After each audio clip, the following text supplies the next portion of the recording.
menor cantidad de clases. Lo que voy a hacer es seguir con el cronograma y dar una clase reducida sobre ornamentos.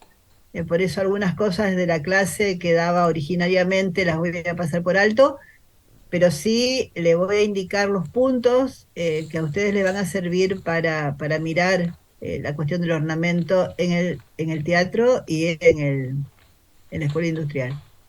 Eh, Esto va a ser, después se lo vamos a subir esta clase a- al aula, porque hay como una serie de categorías que tienen que ver con los ornamentos de estos muros, que las categorías sirven tanto para el interior como el exterior.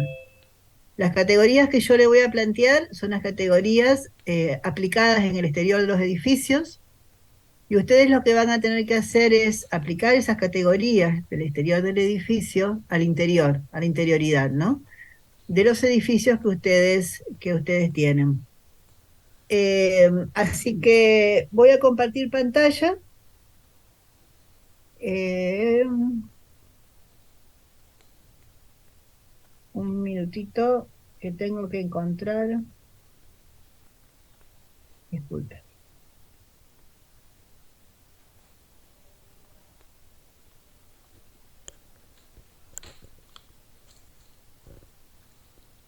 ¿Por qué no encuentro el Zoom?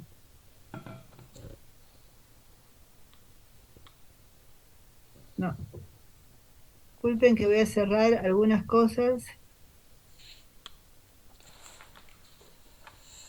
Ay, qué asco. Habías empezado a compartir, Miriam. Sí, pero no lo que yo quiero compartir, que es el Power. Eh, Acá está. Ahora sí. ¿Estamos? Ok. Acá sí. Esta es una clase bastante extensa, pero que voy a ir planteando las cuestiones centrales, porque en función de la protesta que nosotros estamos haciendo por la cuestión de las paritarias docentes, eh, digamos, la modalidad que adoptamos es una clase de 1 hora, que voy a tratar de ser bastante precisa y darle después algunos fundamentos para que ustedes puedan trabajar en las prácticas que tienen que hacer. El ornamento tiene que ver, no existe por per se, sino que tiene una utilidad, ¿no? O sea, como el ornamento no es delito, ¿no? Esta cosa de que se charló tanto con Adolf Loff en la modernidad, y que el ornamento de la modernidad es algo que lo trató como un delito, ¿no? Digamos, y entonces eh, toda la arquitectura moderna racionalista, digamos, de alguna manera trataba como un delito el ornamento. Lo cierto es que el ornamento surge desde alguna necesidad, ¿no? Que sintieron los académicos, los formados en la escuela de Boxar, para resolver, en muchos casos, cuestiones estéticas exclusivamente, pero además de estas cuestiones estéticas, tenían algunas fines y algunos usos. El ornamento solía tener un uso estructural, un uso exclusivamente decorativo, que tiene que ver con la decoración, con esta cosa de que, bueno, parecía que es delito. A su vez de ser estructural y decorativo, podía tener fines didácticos o solamente tener fines didácticos decorativos. Podría ser estructural, decorativo, didáctico y simbólico a la vez, tener las 4 categorías. Lo cierto es que el eclecticismo, precisamente, que son las obras que nosotros estamos trabajando, hacían una mixtura entre todas estas cosas, ¿no? Si a veces el ornamento era estructural y a su vez se lo cargaba de alguna decoración a la manera de Grecia antigua, Roma antigua, el medioevo, todas estas cosas que ya conocemos. Otras veces, y inclusive esto sí se continuó en la modernidad racionalista a partir de cuando el edificio trata de expresar algo, tiene un sentido didáctico, o cuando tiene un carácter simbólico. Yo lo que voy a hacer ahora es mostrarles en la exterioridad. Nosotros dijimos que íbamos a trabajar el muro, pero el muro vamos a trabajarlo como envolvente de una interioridad. Entonces, estos fines estructurales, decorativos, didácticos o simbólicos que yo estoy mostrándoles en la exterioridad, más otras categorías que les voy a mostrar después, son las que ustedes van a tener que reconocer en esas interioridades. Por eso sería bueno que anoten estas 4 palabras, ¿no? Estructural, decorativo, didáctico y simbólico, que tiene con el fin de uso, o sea, ¿para qué se usa? ¿No? En muchos casos, a la manera de la academia, eh, todo lo estructural tenía un soporte decorativo, un soporte ornamental, un soporte estético, ¿no? Y estos muros, esta caja muraria, que en este periodo en el que se hace la arquitectura ecléctica empieza a separarse, ¿no? De lo que era el muro, de la estructura, necesitaba refuerzos. Y dentro de esos refuerzos, una de las que ustedes pueden observar en casi todas las obras académicas es la pilastra, es la media columna. Esa media columna, que después en algunos casos fue decorativa exclusivamente, pero ¿Me vas a lavar mis ortodoncias? cumplía siempre fines estructurales. Era el lugar donde el muro necesitaba ensancharse o donde debía descargar alguna fuerza. Entonces, ese soporte vertical es el que empieza a ser una adicional para soportar las fuerzas al muro, ¿no? Está siempre adosado a la pared y generalmente tiene la forma de media columna. Podía tener, o media pilastra, ¿eh? Entonces, esta media pilastra puede tener una función meramente Harto tiempo. estructural o decorativa. Otra de las cuestiones que nosotros tenemos que observar siempre en los exteriores son estos elementos, ¿no? Son estos soportes horizontales y estas ménsulas.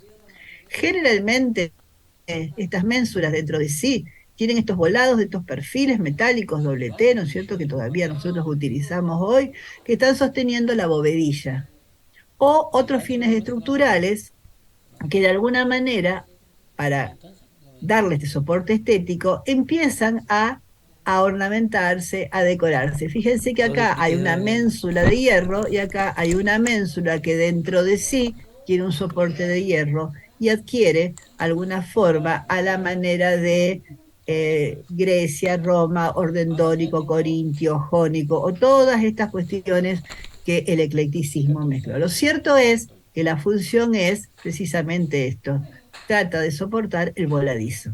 Entonces tenemos como soportes de muro, como soportes de voladizo, y junto con esos soportes que de alguna manera van generando las ménsulas que se mixturaban, fíjense, pilastras con soportes de estos voladizos, empiezan a aparecer todo el lenguaje y el repertorio que termina en el eclecticismo, ¿no? Estos elementos de cuerpo, de base, cuerpo y coronamiento, que de alguna manera definía toda la estructura académica, empieza a ser ornamentada y estos elementos, en algunos casos, son estructurales, pero en otros casos son decorativos, o sea, se empiezan a mezclar, esto que yo les decía antes, porque digamos, por la necesidad de anclar los soportes de las fuerzas, a lo mejor se necesitaban estos dos solamente, pero por una cuestión de repetición, ritmo, jerarquía, estos principios que ordenaban la arquitectura académica y después el eclecticismo, había una repetición o un ritmo que desde la forma, desde el lenguaje de la forma, se utilizaba como elemento de composición. Entonces, estos elementos que son estructurales es uno de los fines decorativos que se mixturaban y que conformaban el lenguaje del edificio, ¿no? Otro de los fines de uso son las cornisas. Estas pequeñas salientes que encontramos en la mayoría de los edificios académicos, eclécticos, inclusive en los neocoloniales, que tienen que ver con esas saledizas de esas cubiertas de tejas, tiene que ver con el uso de proteger la fachada de la lluvia. Si nosotros hacemos un muro plano, un muro derecho, obviamente, y lo ponemos al sur, obviamente va a tener, digamos, toda la influencia de los vientos, de la lluvia, que de alguna manera van a percudir, van a deteriorar esa caja muraria. Si esa caja muraria en la unión con la cubierta de techo empieza a tener un elemento que de alguna manera oficie como una interfaz, un intermedio, entonces empezamos a proteger el muro y la cubierta a su vez, cuando el agua vierte, digamos, no mancha directamente toda esta caja muraria, sino que de alguna manera está protegida. Estos elementos que nosotros estamos contando, obviamente van a estar rimados, repetitivos y con las formas que la manera del lenguaje haya sido seleccionado. Esas cornisas que en algunas arquitecturas neocoloniales pueden estar siendo con determinados lenguajes, empieza, de acuerdo a los distintos órdenes, empieza a misturarse y empieza a superponerse, ¿no? Entonces a lo mejor no hay una sola cornisa, sino que es una serie de elementos que empiezan a conformar un recurso estilístico que de alguna manera está definiendo el lenguaje o la jerarquía, ¿no? O sea, la superposición de molduras, la superposición de estas cornisas, empiezan a trabajarse y a misturarse con el orden académico de composición, ¿no? Que tiene que ver con la jerarquía. Fíjense que este es el pórtico de un ingreso a un edificio. Entonces, esto es lo que yo les decía, que se empiezan a misturar una cuestión con la otra. Esta cosa de la cinta y la orla, ¿no? Y cumple otro fin y otra utilidad que tiene que ser el esconder por detrás una abertura. Eso tiene un fin, porque a partir de este hueco de esa caja muraria entran dos cosas, la luz y el viento. Esta arquitectura, hasta adentrada a principios del siglo XX, no podía de alguna manera mostrar estos recursos que no tenían, de alguna manera no respondían a este orden estético que los estilos de época requerían.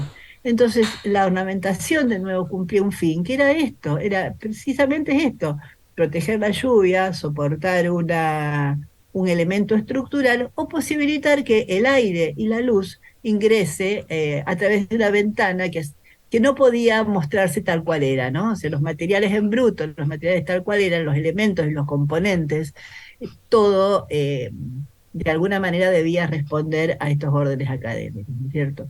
Entonces, estas cintas son las que también de alguna manera empiezan a marcar jerarquía y acá ya sí con un orden meramente decorativo, ¿no? Entonces empezamos a ver las distintas maneras, porque en la interioridad también vamos a ver orlas que empiezan a funcionar como marcos, como enlaces, y cintas que de alguna manera empiezan a estar en los marcos de estas habitaciones, de estos elementos y estos componentes de la arquitectura interior.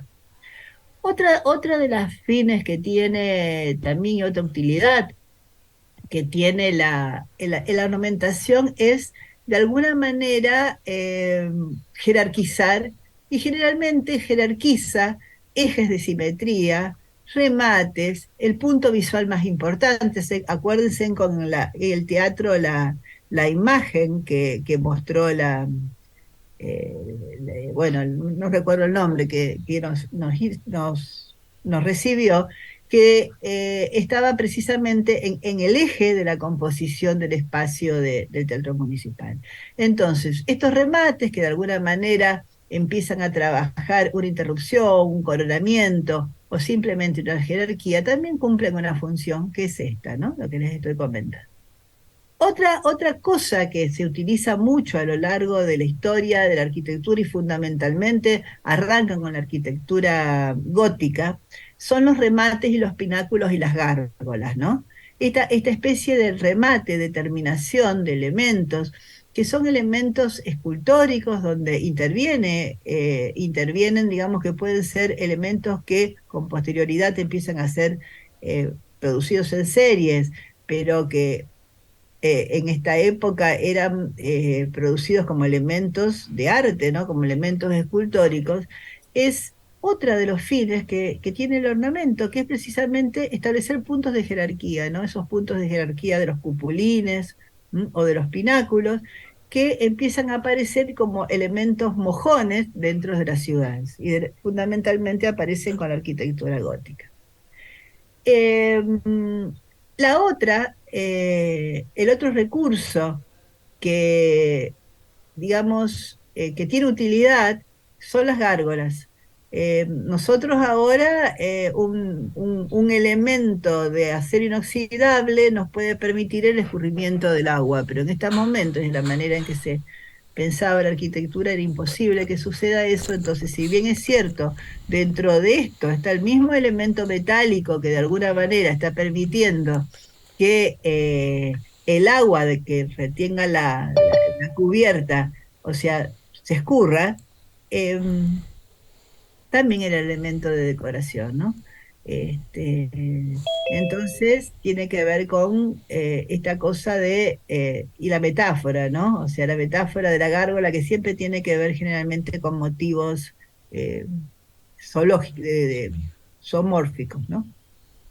Fíjense, acá hay una serie de gárgolas que las voy a pasar, las quimeras y estos elementos, digamos que de alguna manera empiezan a aparecer. Entonces teníamos las cintas, tenemos los elementos que de alguna manera marcan jerarquía, y la otra manera en la que aparece la ornamentación generalmente es en los frisos, ¿no?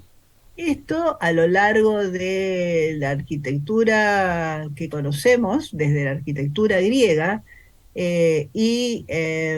pasando a través de determinados motivos, los frisos decorativos que se encuentran en la superposición de las molduras, ha sido también una constante. Y estos frisos decorativos también aparecen en las interioridades, ¿no? Entonces, tenemos algunas cuestiones que tienen que ver con los usos, ¿no? Con los usos, proteger de lluvia, permitir el escurrimiento del agua, el soporte estructural, eh, generar algún elemento de jerarquía dentro de una composición o un orden, jerarquizar los ingresos. Ahí estamos con algún tipo de utilidad. La otra utilidad que tienen los ornamentos tienen que ver con la historia. O sea, generalmente, y creo que en el teatro, la señora que nos hizo la visita guiada estuvo hablando sobre algún relato, ¿no? Algún relato de la música, algo, inclusive en la arquitectura religiosa, es muy común que los relatos bíblicos estén de alguna manera representados en las envolventes de los edificios, tanto en sus aspectos exteriores como en sus interiores. Entonces, ¿qué nos cuenta, no? ¿Qué nos cuenta? ¿Qué nos cuenta de la historia? ¿Qué nos cuenta de estos hechos reales o de estos hechos fácticos que de alguna manera cambiaron el rumbo de la historia? Bueno, la arquitectura está llena de este tipo de discursos que enseñan, que nos cuentan historias, que nos narran de personajes, de pueblos, de cuestiones mitológicas. Dentro del teatro, esta cuestión de lo didáctico también aparece. Como les dije recién, es muy común en las arquitecturas religiosas y es muy utilizado a partir del neoclasicismo en nuestro país, en toda la arquitectura del periodo que estamos hablando, que aparezcan estos relatos, que de alguna manera nos cuenten historias. Eh, Llegada ya la modernidad y con Sullivan, lo mismo, el ornamento empieza a ser como un elemento que nos cuentan cosas. Acá ya el ornamento empieza a diluirse y empieza a tener otro fin, ¿no? Como la arquitectura moderna. De alguna manera, a principios de, o sea, a fines del siglo XIX, principios del XX, y con las ideas de Sullivan y otros arquitectos que estaban pensando esta arquitectura moderna, es como que el ornamento sirve para dividir las funciones. Ustedes recuerdan que estaban las funciones trabajar, habitar, estos puntos que después fueron de algunas maneras promulgados por Le Corbusier. eh, ya a principios del 20, esta articulación de diferentes usos, nosotros la empezamos a ver claramente en los lenguajes del edificio. Entonces empiezan a aparecer como una serie de cuerpos que de alguna manera están mostrando que este uso es diferente a este uso que tiene este basamento. Fíjense cómo, si bien es cierto, se estilizan el ornamento, pero la división de la forma en basamento, cuerpo, coronamiento, en la primera etapa de esta modernidad que nosotros estamos atravesando como periodo, si bien es cierto, la ornamentación empieza a ser mucho más mesurada, pero la ornamentación de alguna manera, a través de otros elementos, a través de piezas premoldeadas que son talladas y a su vez esas piezas premoldeadas están hechas de manera seriada, ya no como las hacía el academicismo o el eclecticismo, son elementos que ahora sí no empiezan a ser partes diferentes de un todo, sino que son utilizados de manera diferente para representar lo que es el uso de acceso al edificio con el uso exclusivamente de oficinas que está teniendo el resto del edificio. Esos planos ilimitados continuos que se utilizan en esta primer modernidad funcionalista es común también en muchísimos edificios y en muchísimos estilos. Estos planos ilimitados o continuos, de alguna manera también los podemos ver en el teatro municipal, ¿no? Entonces, esto es exclusivamente ornamentación que de alguna manera nos está contando algo. Sigue siendo el relato, ¿no? La ornamentación como relato, o sea que ahí está la cuestión de luz. Entre el ornato, entre el discurso didáctico y el discurso simbólico, la frontera es muy débil, ¿no? Porque un uso didáctico puede ser simbólico a la vez, o puede ser exclusivamente didáctico para que nos cuente, o un edificio puede ser puro símbolo, como el edificio Barolo de Mario Palanti, que, digamos, tiene dentro de sí toda la historia de la Divina Comedia y a su vez todos los símbolos de la masonería, ¿no? Entonces, por un lado está la historia, que nos cuenta un relato, que nos educa, lo didáctico, pero el otro lado están todos los símbolos de la masonería. Y bueno, si vamos a Buenos Aires, este es un edificio que vamos a poder ver y ahí vamos a poder bien ver cómo lo simbólico aparece como relato histórico en un edificio, ¿no? Entonces, estas cuestiones de ornamento como lo simbólico también lo tenemos en el teatro municipal, ¿no? Esa cosa también la podemos ver ahí. Esta es la cuestión que empieza a aparecer en la interioridad, donde la divina, el edificio de Palanti tiene dentro de sí el relato didáctico y el relato simbólico superpuesto, pero todo el edificio, desde el elemento de piso, las envolventes interiores, la cubierta, más la distribución del edificio en sí, es un relato y es un símbolo de la masonería. Entonces, estas cuestiones son las que tienen que ver con los usos que tienen los ornatos. Ahora, como hay usos, puede haber los mismos usos con distintos motivos. Y a lo largo de la historia podemos reconocer hasta ahora 3 categorías, que son los motivos naturales, geométricos y artificiales. Estas categorías se las da Meyer, que es hay un texto que hace una clasificación del ornamento y a partir del cual yo les estoy planteando estas cosas. Entonces, dentro del teatro, nosotros tenemos que ver qué ornamentos tiene, y dentro de la escuela industrial lo mismo. ¿Son motivos naturales, son motivos geométricos o son motivos artificiales? Cuando nos hacemos esta pregunta y estamos hablando de una concepción naturalista, estamos hablando de fauna, flora y organismo humano, obviamente. Entonces, la fauna, la flora y el organismo humano hizo su eclosión, obviamente, en las arquitecturas de los modernismos, ¿no? Todo el modernismo, la arquitectura modernista, el Art Nouveau, de alguna manera se nutrió de estos motivos ornamentales. O parte de las arquitecturas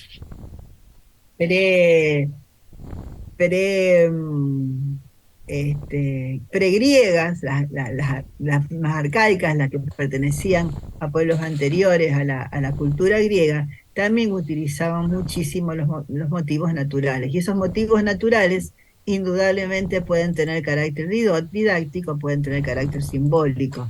Y esos motivos naturales obviamente pueden cumplir funciones estructurales o funciones meramente decorativas.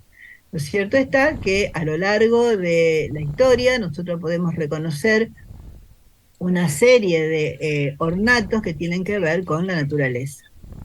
Esta cuestión de la naturaleza ha repetido a lo largo de la historia de la arquitectura recursos. La hoja de acanto ha sido uno que todavía se sigue utilizando, ¿no?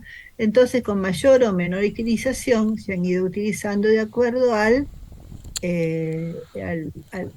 estilo al que estaba respondiendo, ¿no? La hoja de acanto la usan los griegos, la hoja de acanto la usa el Art Nouveau, la hoja de acanto se puede seguir usando en este preciso momento. Pero esa organización simbólica que define su elección es un recurso que se tiene para utilizarlo en pos de una época y en pos de una manera de abordar la estética de los edificios. La otra cuestión que se ha utilizado también es el zarcillo del acanto, que son, bueno, les voy mostrando algunos que ustedes los van a encontrar en el teatro, ¿no? Y el lirio. El lirio como emblema de la realeza francesa, que fue retomado por los españoles, italianos e ingleses, todavía se sigue utilizando, y la flor de lis hoy la podemos ver como recurso ornamental estético, ¿no? En muchísimas cosas, porque lo podemos ver desde un edificio hasta en un anillo, ¿no? O sea, son elementos que se han ido seriados, se han ido estilizando y se han ido adoptando distintas formas que inclusive han llegado a estilizaciones geométricas, pero es una estilización geométrica de un elemento que es símbolo de la pureza, o sea, todos lo reconocemos de esa manera. El ornamento también, a partir del Art Deco, y ya también utilizado por los mayas y los incas y los aztecas y todas las culturas precolombinas, tenían motivos geométricos, ¿no? Entonces, esos motivos geométricos se han distribuido y se han compuesto de maneras de cintas, de paneles y en estos planos ilimitados que les mostraban. Entonces, con esto les quiero decir que en las primeras categorías que les mostré utilizan el ornato, que es que deviene de la naturaleza o es geométrico, cumplen alguna función y que lo podemos agrupar en estas cuestiones, ¿no? También en cintas, paneles y muestras planas. Obviamente que el Art Deco ha sido un poco el que de alguna manera en esta cuestión de ir estilizando un poco la manera de hacer arquitectura del box art y también penetrado por la arquitectura funcionalista, es el primero que empieza a utilizar estos lenguajes geométricos, ¿no? Y un poco lo que caracteriza a esta ornamentación es la red, o sea, la cuadrícula, ¿no? La trama. La trama que puede ser ortogonal, puede ser oblicua, puede ser superpuesta, puede ser repetitiva, puede tener motivos, figuras geométricas, figuras circulares, distintos tipos de figuras, pero siempre es la que constituye y que está como red auxiliar para estos tipos de ornamentaciones, ¿no? Entonces, detrás de estos elementos, obviamente que siempre está un tipo de trama. Está la trama cuadrada, la trama hexagonal, o alguna trama que de alguna manera se componga a partir de alguna superposición de cuadrados. Fíjense cómo está dando esto, ¿no? Entonces, estos motivos geométricos que se muestran en las muestras planas, también se pueden hacer el sistema de las líneas, ¿no? Este sistema que de alguna manera generaba estas cintas naturales, ¿no? Estas cintas naturales, en vez de transformarse estas cintas con motivos naturales, estamos trabajando con la cuadrícula y el sistema geométrico. Fíjense con las figuras geométricas, ¿no? El cuadrado, el triángulo, el hexágono, el punto, la línea y el plano. La abstracción de la geometría, pero no tratada como forma natural, sino ya ahí como una abstracción total que directamente son figuras geométricas. Estas figuras geométricas, digamos, toman distintas maneras y que van componiendo a partir de esa red y van de alguna manera ornamentando interiores, exteriores, mayólicas o cualquier elemento decorativo que el Art Deco haya utilizado.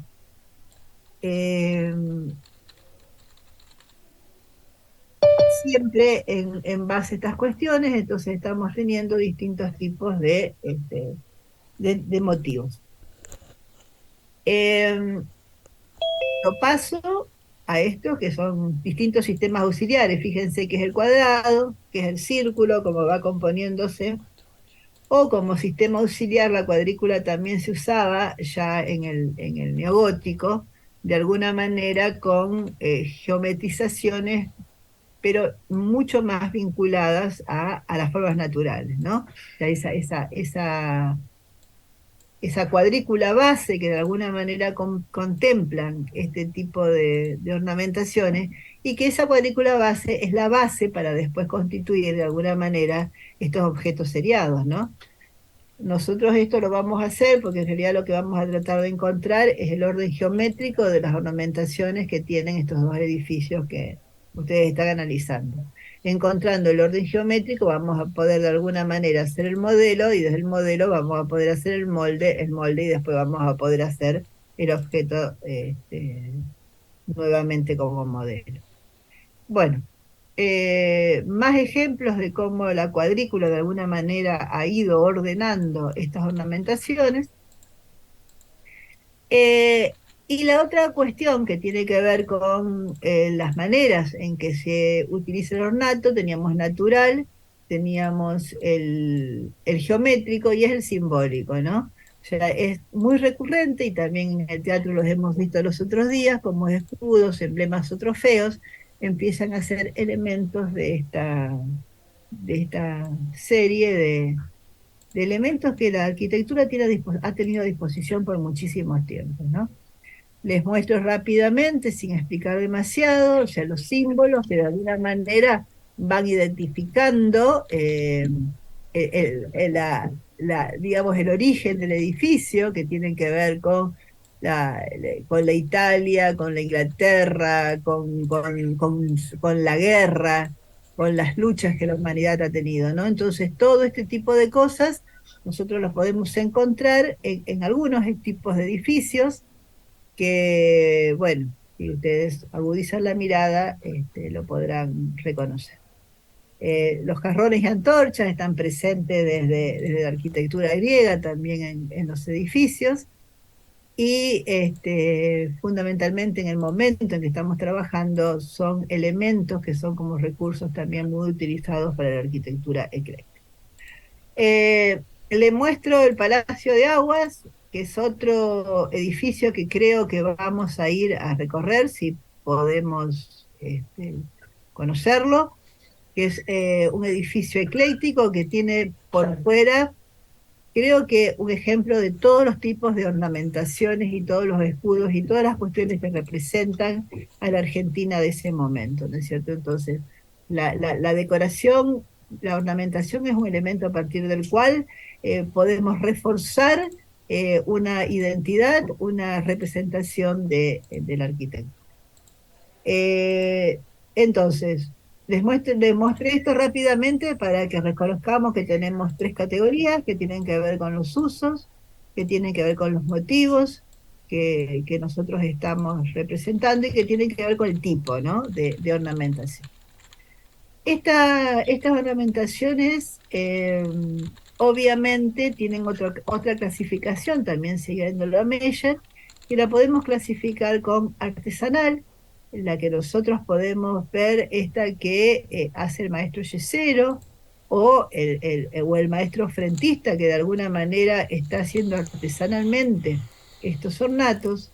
La artística, la que tiene que ver con esta intervención del escultor o del pintor o del maestro, que de alguna manera está pintando y representando en una pintura mural o en un sobrerelieve o en un bajo relieve como pieza única y central, que tiene que ver con elementos que también vamos a ver en el teatro. Y la que aparece fundamentalmente en esta época, a la que pertenecen las arquitecturas que estamos estudiando, que es la del principio del siglo XX, que es la serial. Es la que se hace por fuera y se aplica en el lugar. Entonces nosotros vamos a tratar de reconocer dentro de los edificios que estamos trabajando cuáles son los artesanales, cuáles son las artísticas y cuáles son las seriadas. Eh, los procesos de producción artesanal tienen que ver con todo lo que se hace in situ. Esos procesos de producción artesanal pueden ser por elementos preconformados, como se hacía antes y nuevamente se empezaron a trabajar, son los ladrillos con la forma de la media moldura. Fíjense cómo se trabaja este elemento, ¿no? Que está por acá. ¿M? Esta es un ladrillo que tiene una dimensión diferente y estos elementos se producen, fíjense, con la saliente de un ladrillo puesto de plano, ¿no? Entonces esto obviamente después se revoca y en su exterior se terminaba con símil piedra y en su interior estos mismos elementos tenían un acabado de yeso. Entonces, esta cuestión de la trabazón de ladrillos que vemos en las envolventes exteriores, dentro de la envolvente interior también podemos fijarnos para poder ver qué elemento se hace artesanalmente o qué elemento viene realizado de manera industrial. Esto se hace artesanalmente por superposición de elementos, como es esta cosa, o por moldeo.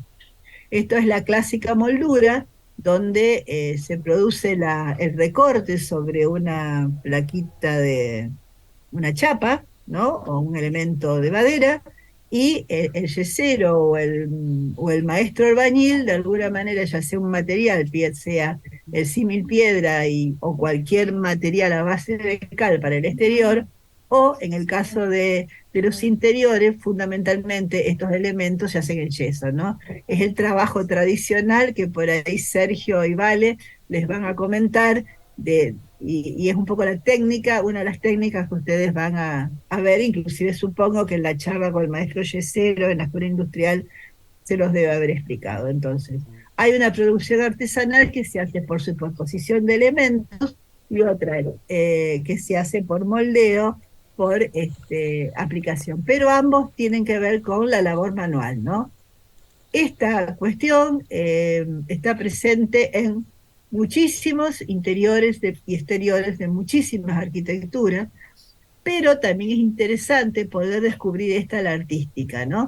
Esta pieza que está hecha elemento por elemento y está hecha, digamos, por un escultor o por un artesano que tiene otras habilidades. Entonces, estas cosas, de alguna manera, tenemos que también poder reconocerlas para poder saber con qué materiales, porque obviamente que el material de una pieza escultórica puede llegar a ser el yeso, pero también puede ser una pieza escultórica que esté de alguna manera esculpida en la piedra o esté tallada en madera o tengamos también una pieza metálica. Entonces, empezar a ver cuáles son los materiales que se utilizan para la producción artesanal, ya sea por trabazón o por moldeo, es una de las miradas que ustedes van a tener que agudizar en los edificios que están viendo, pero en la interioridad.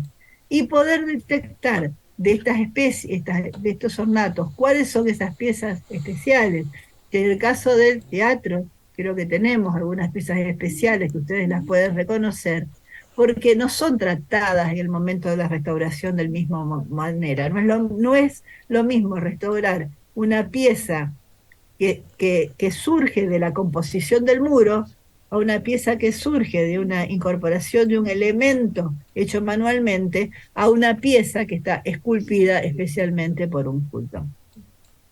Estas son las tres. Disculpen un segundito. Flor, por favor, porque estoy dando una clase. Bueno, estamos por acá. Y ahora sí, la otra categoría que vamos a encontrar dentro de estos edificios es la producción seriada. La producción seriada tiene que ver con toda esta cosa de lo industrial o la del restaurador, ¿no? Que de alguna manera hace el molde y a partir del molde empieza a seriar una serie de elementos. Entonces acá también tenemos una diferenciación. La seriada que se compone a través de estos elementos que uno va a un lugar y compra 20 elementos iguales hechos a partir de un molde donde de manera repetitiva o industrialmente inclusive se podría haber hecho.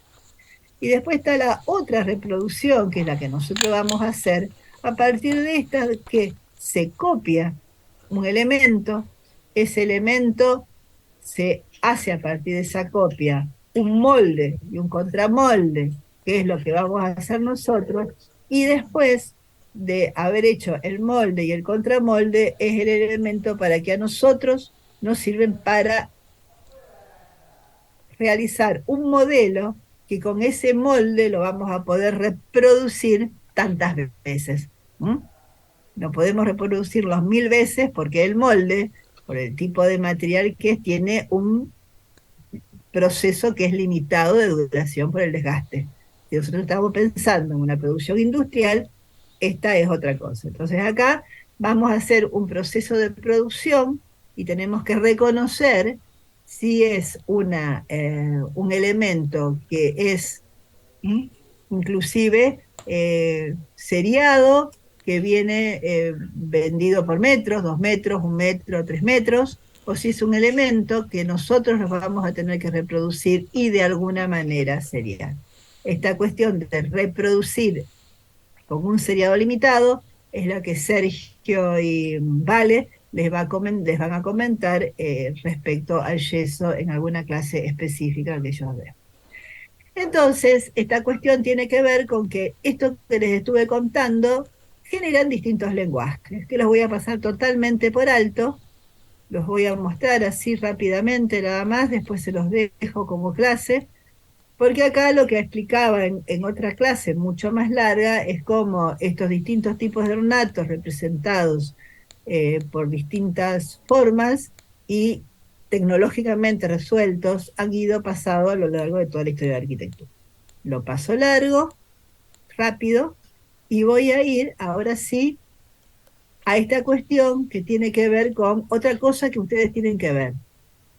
Estos ornatos tienen materiales y acabados, y en interioridad nosotros vamos a tener que ver qué materiales y qué acabados tienen. Nosotros podemos ver que esos interioridades en algunos casos tienen acabados superficiales de yeso, pero en otras no. Y a su vez vamos a ver que esos acabados superficiales de yeso van a estar pintados o van a estar dorados a la hoja o van a estar tratados con otras terminaciones superficiales. Entonces, esta cuestión de el acabado el yeso es el que nosotros vamos a trabajar y vamos a ver tangencialmente dentro del corte de muro que vamos a hacer si esos acabados de yeso están sobre un elemento que está artesanalmente realizado o es un elemento que está por superposición de elementos o es un elemento que está realizado a partir del moldeo o por la aplicación de elementos que están entre este muro que es constitutivo de ladrillo y este acabado de yeso. Nosotros dentro del teatro vamos a encontrar entre esto y esto algunos elementos que yo le voy a tirar algunos ahora como para que ustedes vayan pispeando y mirando un poco la cosa. Entonces, estas cualidades de los materiales y acabados vamos a tener que ver en las interioridades del teatro y de la escuela industrial, que tienen un acabado después de decoración. Esto lo voy a saltear y voy a ir directamente a lo que vamos a hacer nosotros, que tiene que ver con esto. Yo saqué algunas fotos del teatro municipal. Los que hacen la escuela industrial tienen que hacer lo mismo. Ustedes van a tener que elegir un sector. Disculpen un segundito.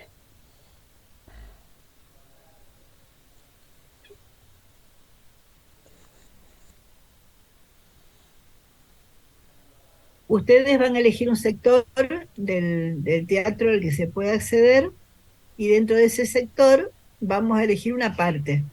Esa tarea la vamos a hacer el miércoles que viene. Si tomamos la cuestión del ornamento como utilidad,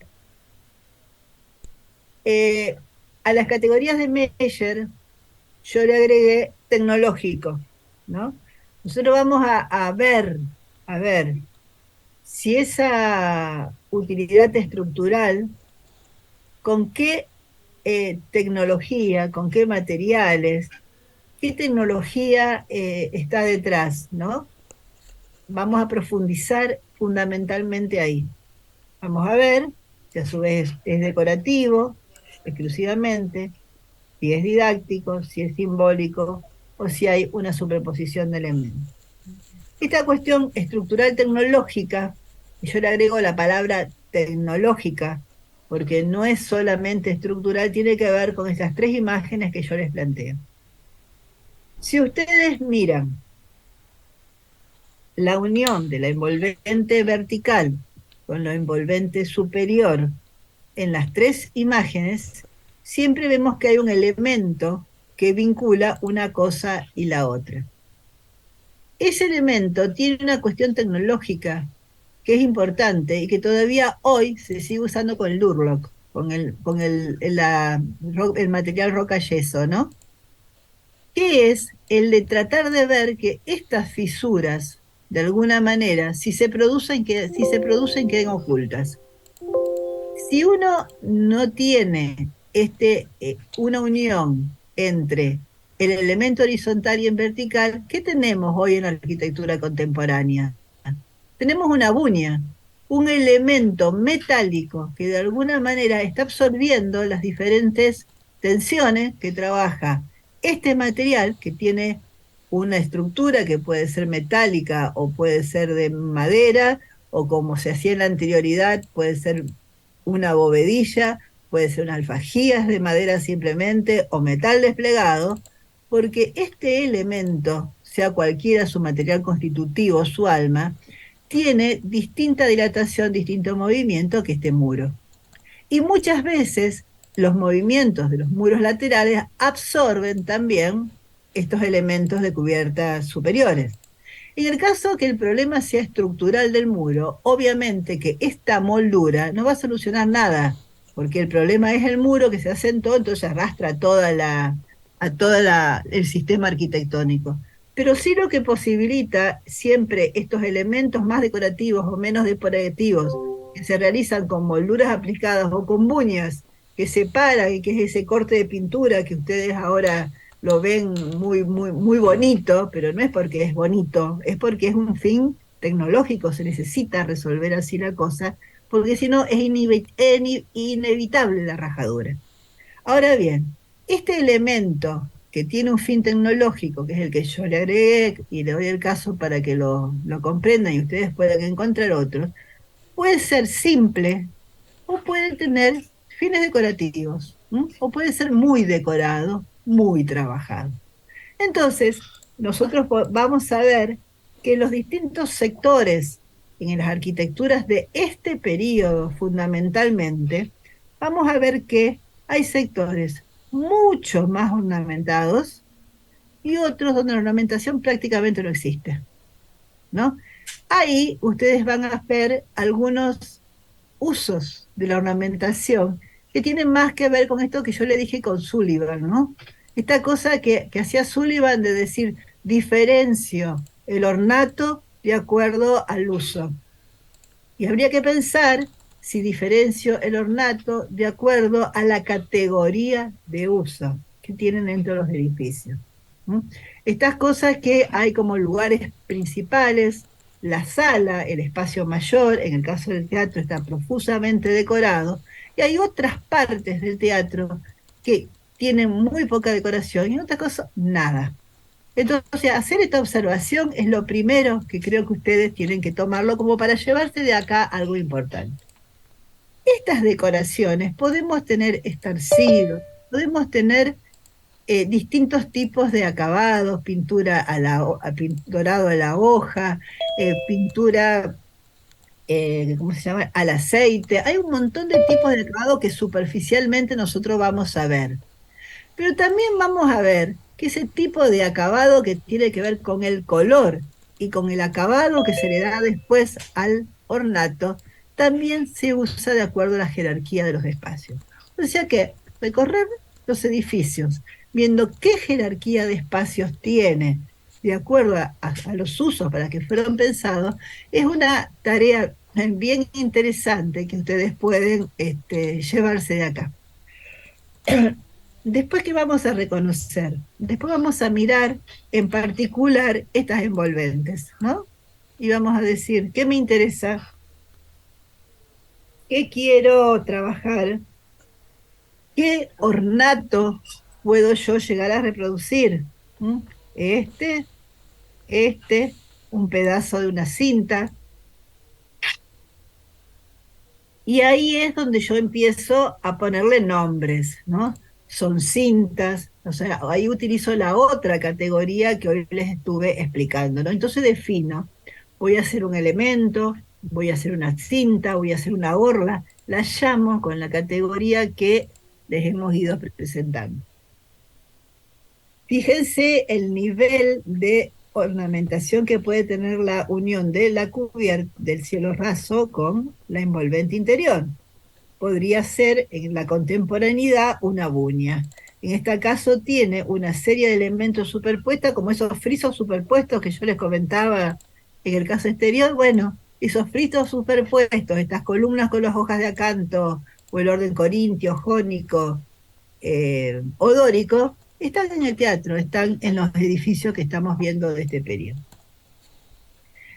Ahora bien, si seguimos poniendo la lupa, nosotros vamos a encontrar estas cuestiones planares que veíamos en los frentes, estas cintas, estos elementos decorativos, pero fíjense la diferencia, ¿no? Acá la pregunta sería, ¿qué es hecho in situ? ¿Y qué es comprado y aplicado? Entonces acá aparece la otra categoría, ¿no? No es solamente si es una cinta, si es un ornato, si es un motivo floral, geométrico o qué motivo, sino que cómo está confeccionado. Entonces nosotros acá también podemos ver que empezamos a leer dentro de estos ornatos que tienen distintos modos de ejecución, vamos a encontrar que tienen distintos fines. Y dentro de fines podemos encontrar que tienen fines didácticos o fines simbólicos. Y estos fines didácticos y fines simbólicos, más estos fines, más estos lenguajes y distintos ornatos geométricos o naturales, son un poco los que están presentes en estos edificios eclécticos. Entonces, a buscar esto es lo que nosotros estamos tratándolos de invitar para que ustedes hagan una aproximación de este tipo y después digan, chao, después digan, reproduzco esto o reproduzco un pedazo de cinta. En el momento en que elijan, allá sí, guiado por los docentes, tenemos que ver el nivel de complejidad que vamos a tener, ¿no? Entonces, les dejo esto simplemente para decirles que nosotros vamos a trabajar con el yeso. Esto ya se los comenté, esto también se los comenté. Y acá, esta foto la había sacado porque cuando nosotros estamos viendo que se podían producir de manera artesanal o de manera industrial, hay indicios, hay como elementos que nosotros podemos pispear, que podemos ver para tratar de ver qué hay detrás de este friso que tiene esta forma, para saber si es artesanal, si es industrial, si es seriado o cómo está hecho. Creo que acá voy a terminar eh, dejándole esta consigna, que es lo que ustedes tienen que hacer. Elegir un sector, reconocer qué fines de uso les reconocen a los ornatos de ese sector, qué lenguaje reconoce y cuáles son sus aspectos expresivos. En esta clase también me salteé alguna cuestión que tenía que ver con el reconocimiento de lo que es exclusivamente técnico y lo que es exclusivamente expresivo, y me centré fundamentalmente en la cuestión de expresión. Creo que acá termino. No sé si quieren explicar algo del práctico o hablar alguna cosa del viaje. El miércoles nos encontramos en el teatro, hoy con la hora justa. O hacer Sí, alguna pregunta.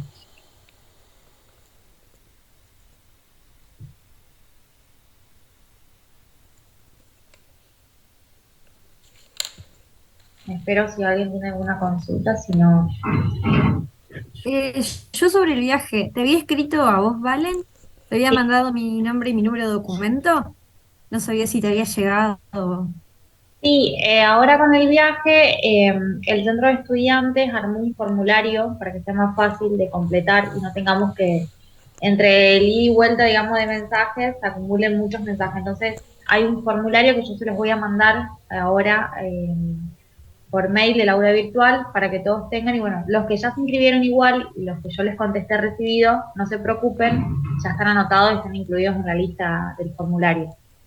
Eh, Así que bueno, en la tarde seguramente les vamos a estar mandando el formulario. Lo único que les pedimos es que los que estén interesados Decime. lo completen en estos días, digamos, para poder tener un No, aproximado de tengo la unas gente de nylon, que va a así ir. de esas que damos los obsequios, chiquititas. ¿Habría ahí?